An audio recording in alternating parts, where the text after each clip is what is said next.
Don't pick up the phone, you know he's only calling 'cause he's not alone too. Don't let him in, you have to kick him out again free.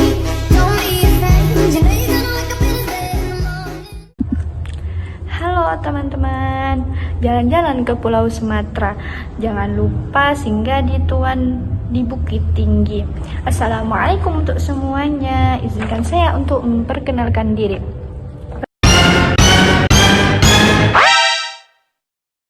Perkenalkan, nama saya Isyatun Nikmah dari PAIC. Di sini saya akan menjelaskan tentang materi PAI. Di sini akan menjelaskan bab kelima. Bab kelima ini tentang ketentuan kurban dan akikoh gitu. Apa sih pengertian akikoh itu? Akikoh adalah menurut bahasa berarti rambut yang tumbuh di kepala anak yang baru lahir.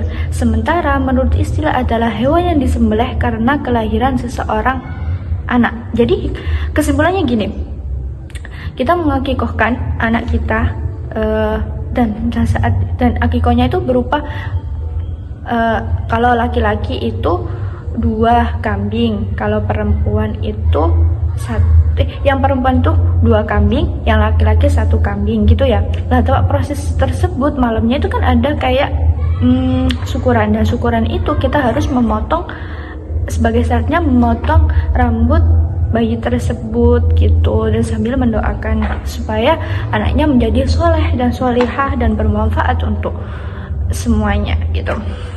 Hikmah akikoh yakni sebagai wujud rasa syukur kepada Allah Subhanahu wa Ta'ala, menambahkan rasa cinta anak kepada orang tua karena anak merasa telah diperhatikan dan disyukuri kehadirannya gitu. Meningkatkan hubungan baik dengan orang lain gitu. Jadi kayak anak, masya Allah, aku diperhatikan banget sama orang tuaku, sampai didoakan bersama orang-orang gitu. Terus hukum akikoh. Akikoh hukumnya sunnah bagi orang tua atau orang yang punya kewajiban nafkah hidup si anak tersebut.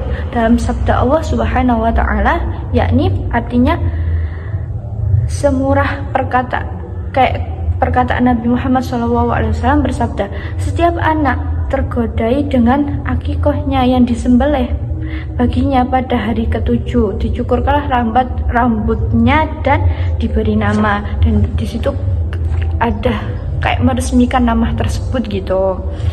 Terus yang selanjutnya kita akan membahas tentang hikmah kurban. Kurban itu apa sih? Kurban itu kata kurban berasal dari bahasa Arab, yaitu qoroba yaqrubu kurbanan, yang artinya berarti dekat. Menurut istilah, kurban adalah hewan ternak yang disembelih sebagai wujud pengabdian kepada Allah Subhanahu wa Ta'ala pada waktu yang telah ditentukan, yakni tanggal 10 Dzulhijjah pada hari tasyrik, yaitu 11-12 Dzulhijjah.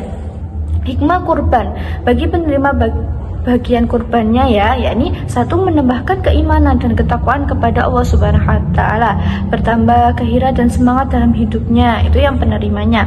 Kalau orang yang mengorbankan tersebut mendapatkan kecintaan kepada Allah Subhanahu wa Ta'ala, menunjukkan rasa syukur kepada Allah Subhanahu wa Ta'ala, menambah keimanan, ketakwaan kepada Allah Subhanahu wa Ta'ala, mewujudkan setiap kepedulian, tolong menolong dan solidaritas antar sesama. Syarat kurban itu apa aja sih? Yakni Islam, dilaksanakan pada pada 10 Dzulhijjah dan pada hari tasyrik tersebut. Hewan yang dikurbankan ini harus sesuai persyaratan.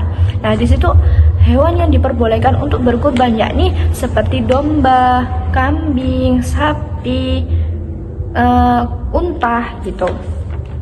Sunnah dalam menyembelih yakni melaksanakan sunnah yang berlaku pada penyembelihan, biasanya seperti membaca basmalah, membaca takbir, membaca doa sebagai dianjurkan oleh Rasulullah SAW. Orang yang berkurban menyembelih sendiri hewan kurbannya. Jika ia tidak mampu, maka boleh diwakilkan kepada orang lain, tetapi sunahkan hadir ketika menyembelih berlangsung. Jadi kalau yang mau menyembelih, tidak harus kita yang menyembelih, kan nggak bisa kan? Kayak kita nggak bisa.